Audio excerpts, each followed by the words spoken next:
할렐루야!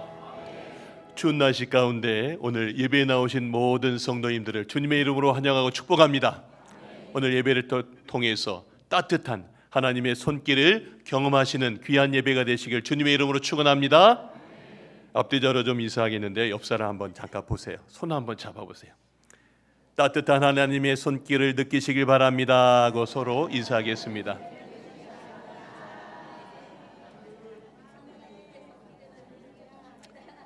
할렐루야.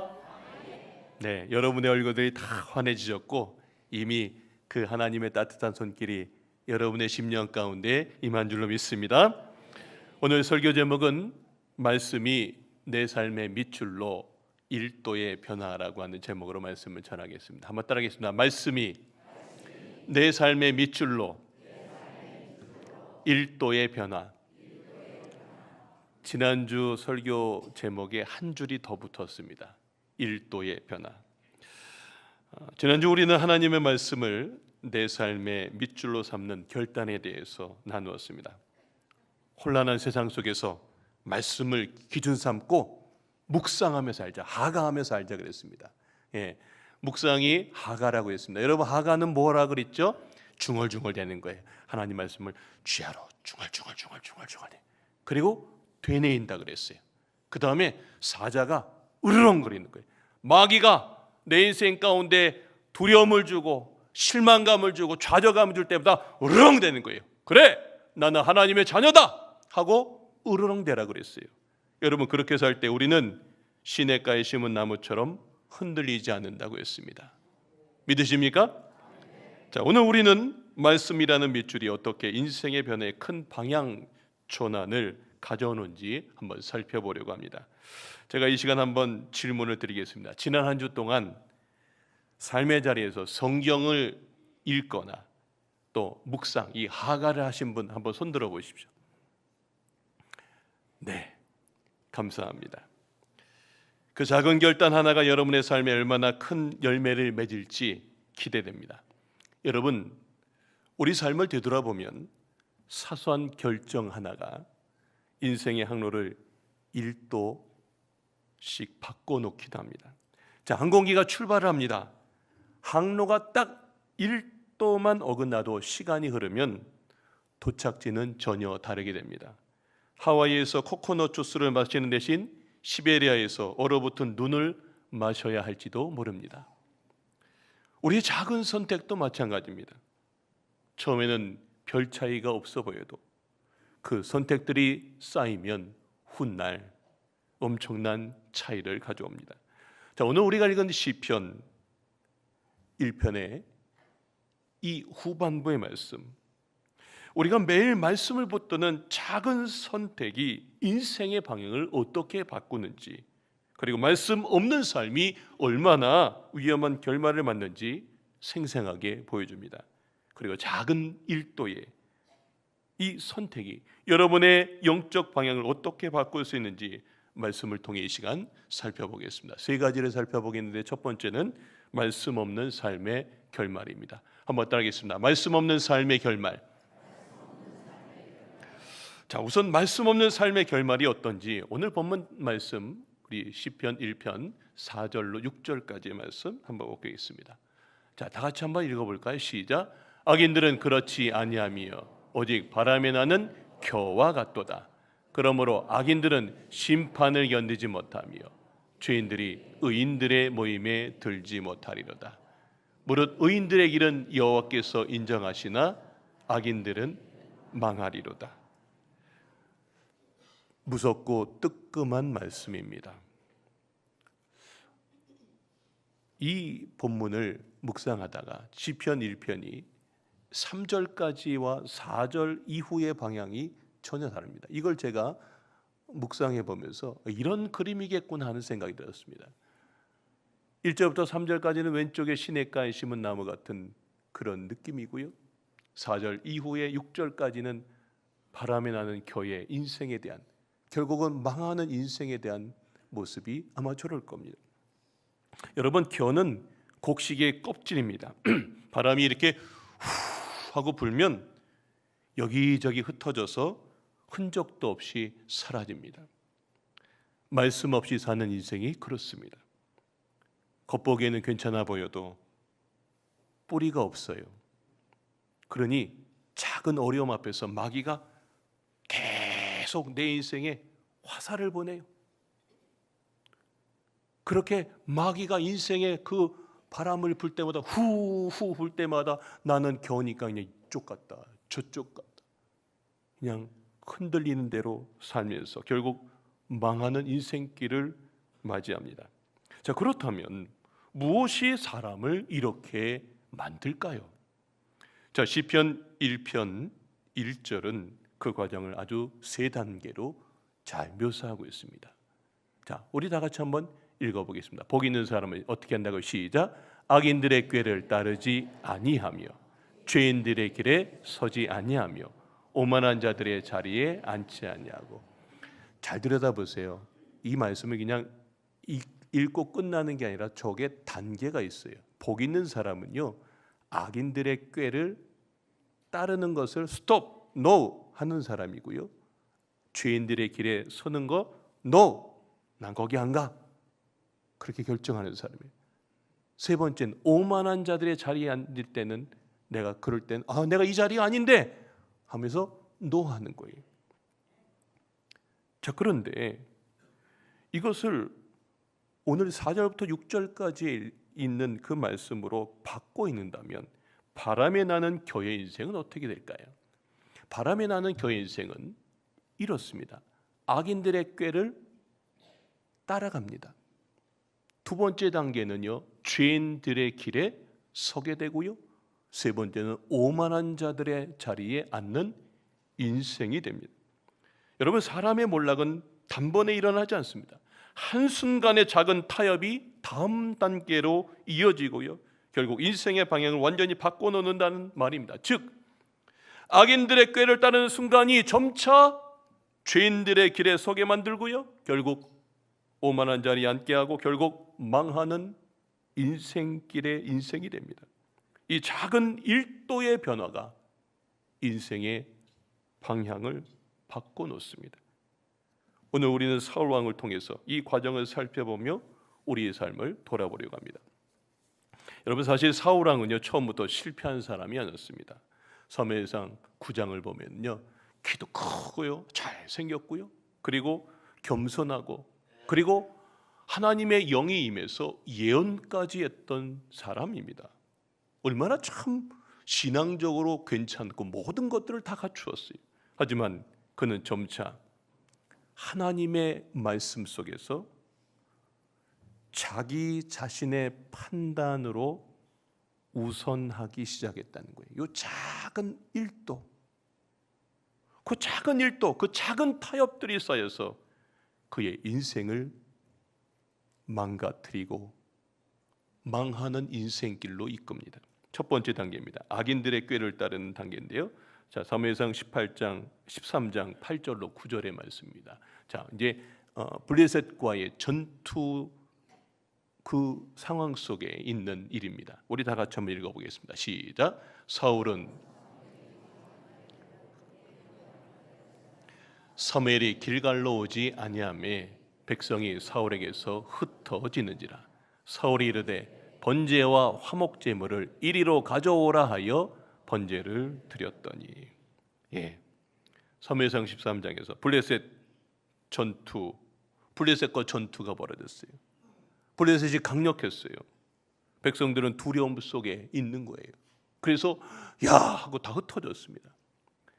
여러분, 전쟁을 앞두고 하나님께 예배드리고, 그리고 마음에 이 전쟁을 하나님께 맡기고 가야 되는데 지금 두려운 거예요.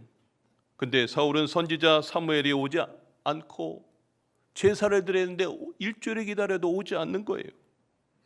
약속한 시간이 됐는데 사무엘이 오지 않자 어떻게 됐냐면 직접 제사를 드립니다. 불안과 압박 속에서 그는 하나님의 질서를 무너뜨리는 작은 타협을 선택합니다. 괜찮겠지. 이거 뭐 꼭 제사장이 해야 돼. 나도 좀 할 수 있지. 괜찮겠지.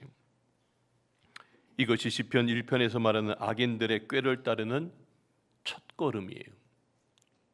요 괜찮겠지라고 하는 요 인생의 사울의 방향이 이렇게 1도 바뀌었어요. 눈으로 보면 별로 바뀐 것 같지 않은데요, 그 작은 1도의 인생이에요. 그 다음 어떻게 가냐면 두 번째 단계입니다. 죄인들의 길에 서는 단계입니다. 자, 사울의 다음 실수는 아말렉 전투에서 나타납니다.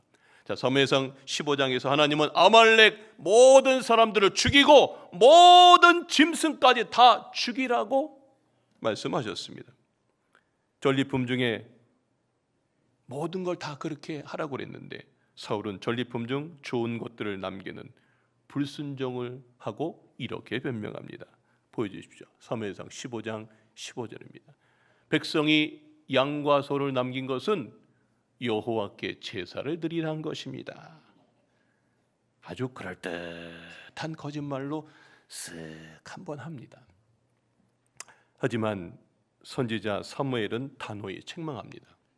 순종이, 왕이시여 순종이 제사보다 낫고 듣는 것이 순양의 기름보다 나으니라.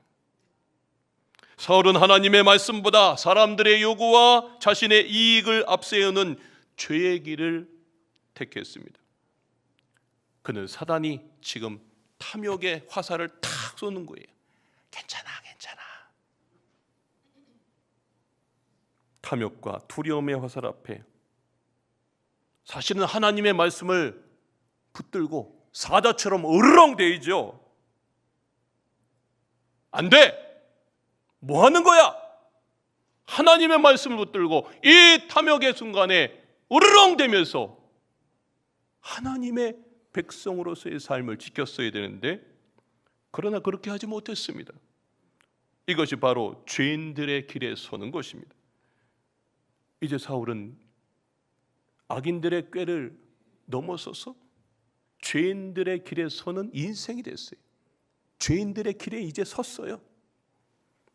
세 번째 단계는요, 오만한 자리에 앉습니다. 이후 사울은요,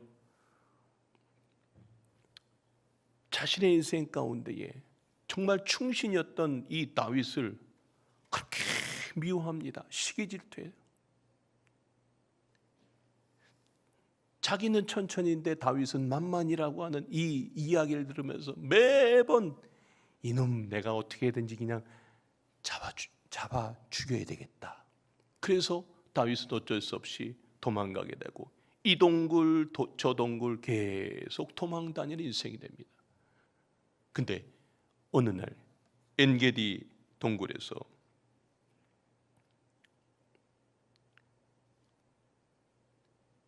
오늘 사울이 질투하고 오만한 자리에 있는데요.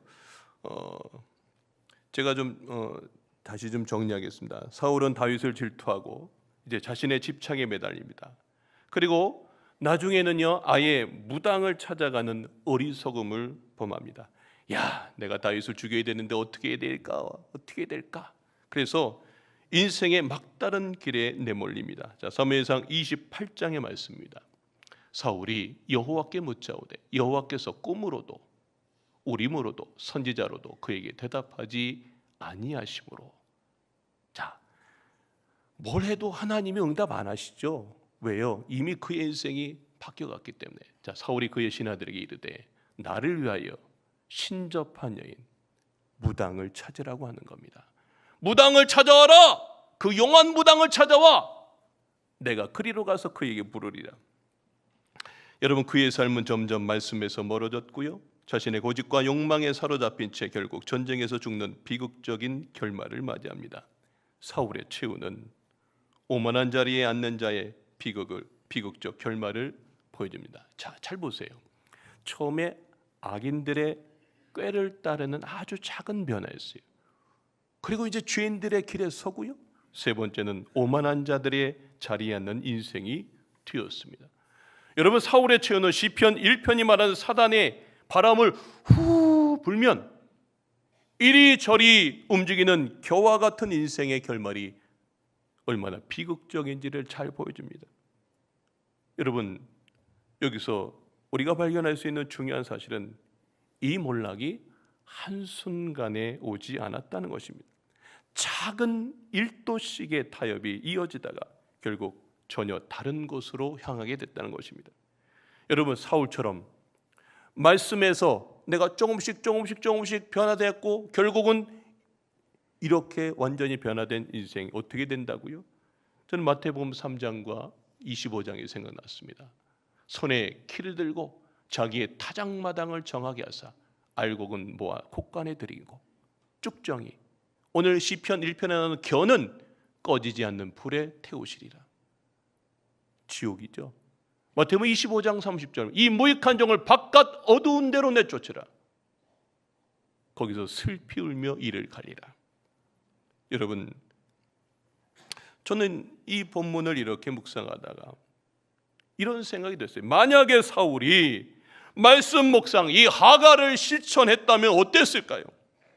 그가 블레셋 전투를 앞두고 두려웠습니다. 사단이 계속해서 두려울 때 하나님의 말씀을 붙잡고 사자처럼 으르렁대는 거예요. 강하고 담대하라. 내가 너와 함께한다.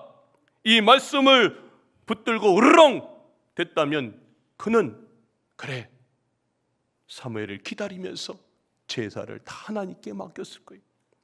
탐욕의 순간에 탐내지 말라라고 하는 말씀 묵상을 했다면 그가 순종의 길을 택했을 것입니다. 오만함이 올라올 때 사자처럼 으르렁대면서 말씀을 읊조렸다면 그는 이제 하나님의 길로 돌아섰을 것이에요. 결국 작은 1도의 말씀 묵상 그 삶이 없었기 때문에 바람에 나는 겨와 같은 인생이 되었다는 것입니다. 두 번째 메시지입니다.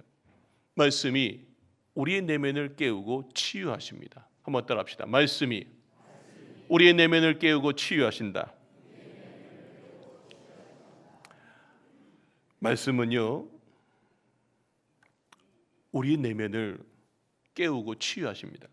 자, 성경에서 말씀에 멀어져 가는 사람만 보여주진 않습니다. 반대로 말씀으로 인해 내면의 상처가 치유되고 새로운 인생을 살게 되는 반전의 이야기도 있습니다. 그 대표적 인물이 바로 요한복음 4장의 사마리아 여인입니다. 자, 이 여인은 5번의 결혼 실패와 현재 6번째 남자와 동거 중에 있습니다. 그러니 사람들의 시선을 피하며 살았습니다. 아마도 나는 실패자야. 아마도 아무도 나를 사랑하지 않아. 어떤 정죄감과 열등감이 그 여인의 일상을 지배합니다. 마귀가 계속해서 그 여인에게 화살을 날립니다. 많은 현대인들도 비슷합니다. 작은 실패 앞에서 스스로를 깎아내립니다. 아휴, 난 쓸모없는 겨와 같은 존재야 라고 생각하며 무너질 때가 있습니다. 이런 마음은 사단이 던지는 화살과 같습니다. 사단은 계속해서 여러분의 일주일 지난 한 주간 동안 여러분에게 정죄와 열등감과 그 모든 것들을 그 화살을 날리면서 우리를 겨와 같은 삶으로 몰아가려고 했을 겁니다. 여러분, 하지만 예수님은요, 그녀를 정죄하기 위해서 오신 것이 아니라 상처를 드러내고 치유하기 위해서 말씀으로 접근하십니다. 화면 한번 보시죠. 자, 요한복음 4장 16절에 예수님이 대뜸 네 남편을 데려와라. 그 여인이 가장 덮어두고 싶은 상처입니다. 네 남편을 데려와. 이 여인은 그동안 이것 때문에 계속 꽁꽁 내 남편을 바꾸면 내 인생이 좋아지려나 했는데 이것 때문에 오히려 다 나쁘고 창피한 인생이라고 생각해서 아무도 가지 않는 그 뜨거운 시간에 우물을 갔던 여인입니다. 그런데 남편을 데려오랍니다. 얼마나 뜨끔한 말입니다. 내가 아무 소리지도 않았는데 남편을 데려와라. 말씀은 때때로 우리가 외면해온 문제들을 솔직히 마주하게 합니다. 예수님은 이어서 이런 말씀을 하십니다. 너는 이제 그동안 남편에 대해서 거기에 포커스를 맞췄는데 이제부터 너가 해야 될 일은 이거다. 내가 주는 물을 마시는 자는 영원히 목마르지 아니하리라. 할렐루야. 예. 너가 인생에 정말로 봐야 될 것은 남편이 아니다. 내 인생에 정말로 바라봐야 될 것은 영원히 목마르지 않는 바로 메시아를, 나를 믿는 것이다. 할렐루야. 예. 이 궁극적인 회복과 치유가 어디에서 오는지를 직접 예수님이 보여주셨습니다. 마찬가지로 말씀은 오늘 우리 내면의 문제를 정죄하기 위해 드러내는 것이 아닙니다. 오늘도 여러분들이 말씀을 듣다가 저 이거 내 얘기네, 저거 나한테 해주신 말씀이네, 그런데 그걸 정죄하기 위해서 하는 것이 아닙니다. 오히려 우리가 외면의 상처와 죄를 하나님이 마주하게 하세요. 그리고 그래, 내가 잘못된 방향으로 지금 갔네 깨닫고 방향을 틀라고 말씀을 주시는 거예요. 그렇구나. 그게 회복과 치유의 시작입니다. 예수님이 여인에게 내가 주는 물은 영원히 목마르지 아니하리라고 말씀하신 것처럼 말씀은 우리가 어디에서 참된 만족과 치유를 얻을 수 있는지를 깨닫게 합니다. 자, 이 말씀을 들은 사마리아 여인은 완전히 변화됩니다. 이전에 숨던 여인이 이젠 동네 사람들에게 나가서 적극적으로 예수님을 전하는 전도자로 변화됩니다. 자, 요한복음 4장 29절 말씀 우리 다 같이 한번 읽어보겠습니다. 시작. 와서 보라, 내가 행한 모든 일을 내게 말한 사람을, 이는 그리스도가 아니냐. 할렐루야. 여러분 와서 보십시오. 여러분, 여기 내가 만난 사람이 그리스도입니다. 그리스도. 맨날 창피해서 도망다녔던 여인이 다 온 동네 사람들한테 이 얘기를 하고 있어요. 뭐가 바뀐 거예요? 여기가 바뀐 겁니다. 이 심령에 영원히 목마르지 않은 하나님의 생수의 말씀을 들어가니까 내가 사람들 바라보고 남편을 바라보고 있던 환경이 중요한 게 아니라 내 안에 있는 그리스도를, 내 안에 있는 말씀을 붙들었더니 인생이 이렇게 달라진 줄을 믿습니다. 말씀은 그녀를 겨와 같은 삶에서 시냇가에 심은 나무 같은 삶으로 변화시켰습니다. 그녀는 더 이상 고립된 여인이 아니었고 죄와 상처에 묶인 사람이 아니었습니다. 말씀은 그녀를 자유롭게 하고 그녀의 삶을 하나님 나라의 열매를 맺는 도구로 바꾸었습니다. 오늘 많은 이들이 나는 왜 이렇게 실패할까? 나는 왜 이렇게 남들보다 못하지? 하는 사단의 정죄 화살에 맞아 스스로를 겨처럼 여기고 있습니다.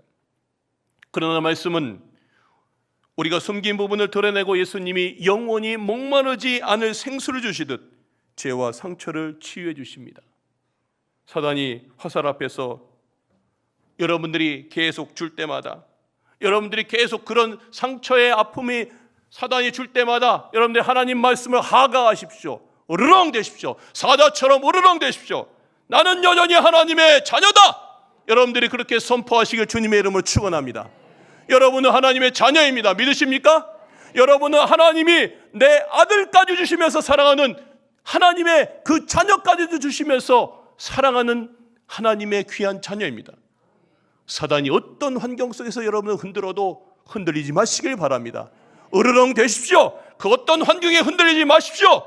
여러분은 하나님의 자녀이고 하나님이 영원히 여러분의 인생을 이끌어 가시는 귀한 인생인 줄로 믿습니다. 여러분들 그렇게 되뇌시면 여러분의 삶을 하나님이 겨와 같은 존재에서 시냇가에 심은 나무로 변화시키는 시작이 이루어질 것입니다. 이제 그 말씀을 붙드시길 주님의 이름으로 축원합니다. 마지막 메시지입니다. 말씀이 삶의 기준이 될 때 열매 맺는 삶으로 나아갑니다. 한번 따라합시다. 말씀이 삶의 기준이 될 때 열매 맺는 삶으로 나아갑니다. 시편 1편 3절에 보면 말씀 묵상하는 삶은 이런 삶을 산다고 합니다. 자, 3절 말씀 보십시오. 그는 시냇가에 심은 나무가, 자, 시냇가에 심은 나무는 어떻게 산다고요? 철을 따라 열매를 맺고요. 그 잎사귀가 마르지 않나요? 그가 하는 모든 일이 다 형통한대요. 할렐루야. 말씀을 묵상하는 사람은 시냇가에 심은 나무고요. 그의 인생은 철을 따라 열매 맺고 결국에는 형통하는 인생이 된답니다. 말씀은 우리에게 생명의 공급처예요. 우리 삶에 지속적으로 이 생명을 공급받으셔야 돼요. 여러분의 삶은 어디에 심겨져 있습니까? 말씀이라고 하는 시냇가에 심긴 나무처럼 하나님의 은혜와 생명으로 가득 찬 삶을 사모하시길 바랍니다. 매일 말씀을 통해 공급받아 흔들림이 없는 열매 맺는 인생으로 나가시길 주님의 이름으로 축원합니다. 오늘 우리는 그 삶을 다윗을 통해 보려고 해요. 다윗도 그가 매 순간 어떻게 일도의 작은 방향을 어떻게 피나는 노력으로 바로잡기 위해서 애썼는지를 이 시간 좀 살펴보겠습니다. 첫 번째, 다윗이 악인들의 꾀를 따르지 않는 선택을 했는데요. 다윗은 그의 삶에서 끊임없이 악인들의 꾀를 따르지 않기 위해서 노력했습니다. 아까 제가 말씀드렸죠. 아까 제가 조금 너무 앞서서 얘기했는데 다윗이 하도 그냥 사울이 힘들게 자기를 죽이려고 하니까 이 동굴 저 동굴 다 도망 다녔어요. 어느 날 엔게디 동굴에 이렇게 있는데 글쎄 사울을 죽일 절호의 기회가 왔습니다. 사울 왕이 이 동굴에 와서 용변을 보게 된 겁니다. 여러분 생각해 보세요. 왕이니까 뭐 이런 옷보다도 더 뭔가가 있었겠죠. 이런 옷을 이렇게 입고 거기서 보고 있으니 정말로 사울을 죽일 수 있는 절호의 기회입니다. 그런데 다윗은 이렇게 말합니다. 여호와의 기름 부음 받은 자를 내가 손대지 아니하리라. 부하들은요, 지금이 기회인데 원수를 없애야 될 절호의 기회인데 뭐 하십니까? 지금 죽이십시오. 이렇게 부추겼는데요.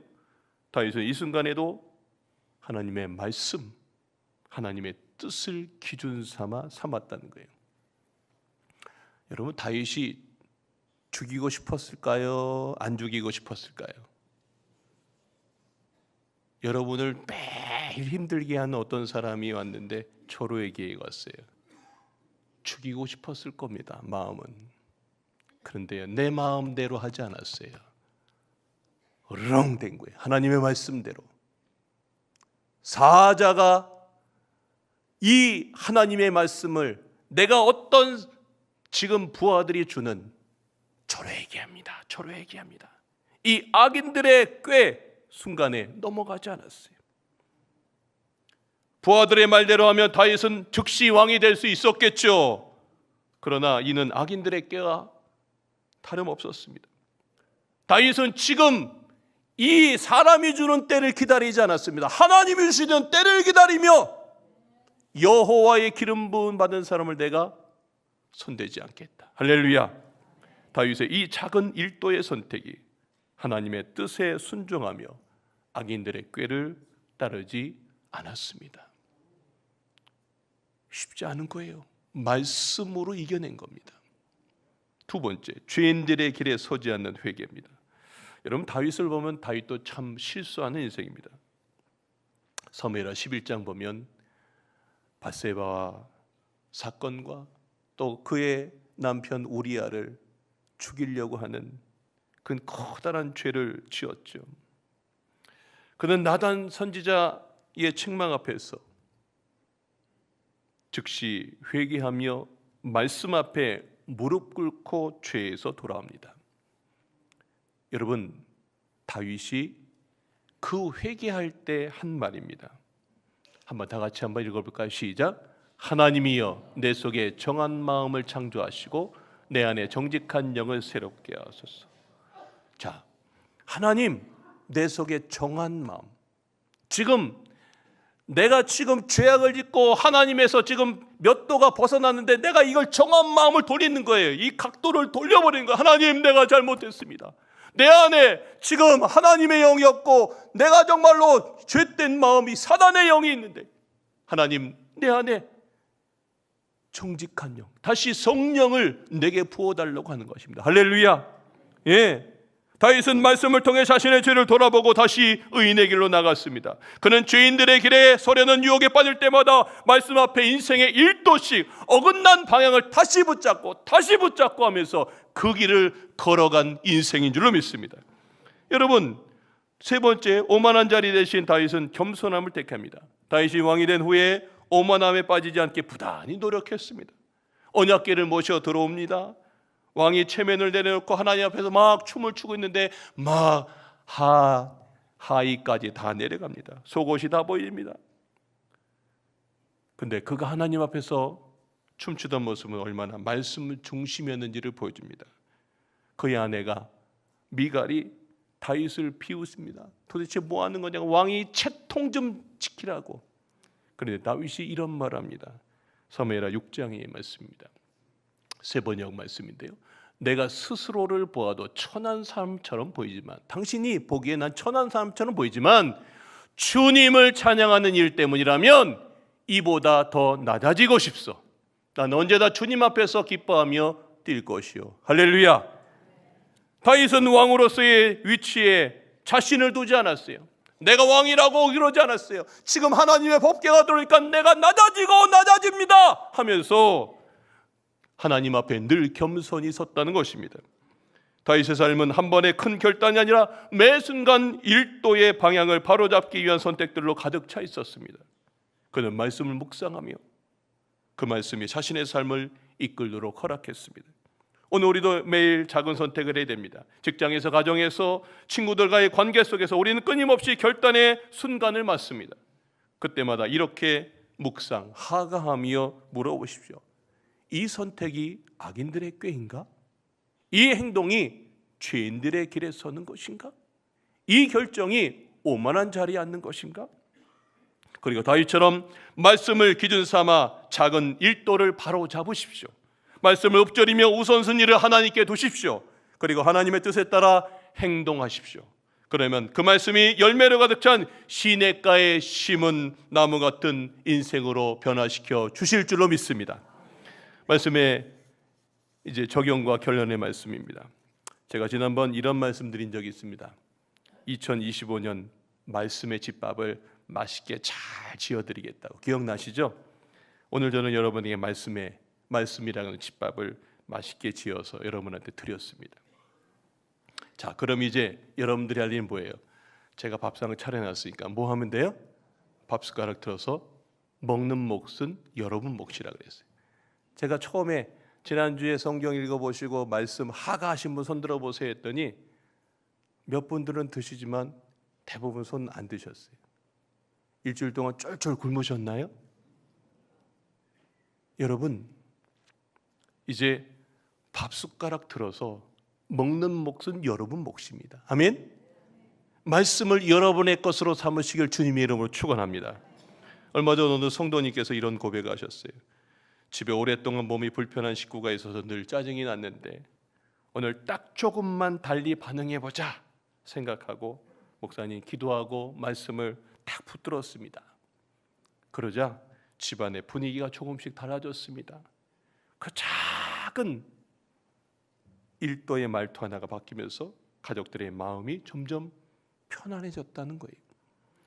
요즘 청년부에서요 말씀을 읽고 나누고 말씀 암송을 한답니다. 그리고 삶 속에서 실천하는 작은 결단들을 하고 있다고 제가 보고받았습니다. 한 청년이 이렇게 고백했습니다.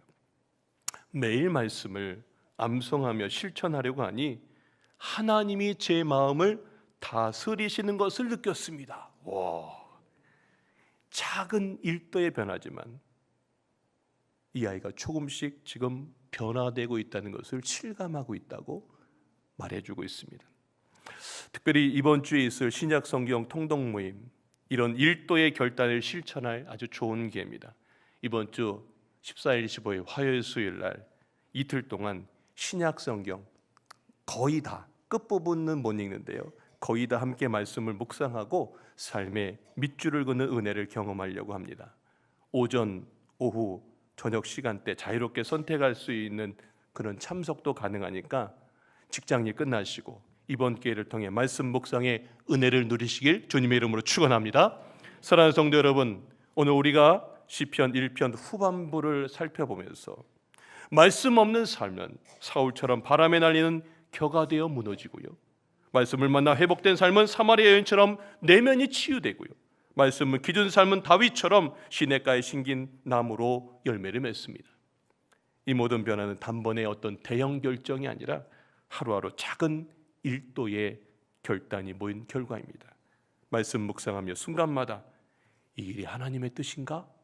물을 때 우리의 인생 항로는 올바른 방향으로 갈 줄로 믿습니다. 오늘 임명받으시는 집사님들, 권사님들, 그리고 이미 임원이신 우리 모든 성도님들, 임원이 작은 1도의 말씀을 포기하면 교회 전체가 흔들릴 수 있고요, 반대로 말씀을 굳게 잡으면 교회와 이 강화 땅에 생명력 넘치는 나무 역할을 감당할 수 있는 줄을 믿습니다. 이 작은 1도의 변화가 모여 하나님의 나라의 큰 열매가 됩니다. 오늘부터 말씀 묵상을 통해 그 작은 변화를 시작하십시오. 그래서 흔들리지 않는 시냇가에 심은 나무처럼 살아가시길 주님의 이름으로 축원합니다.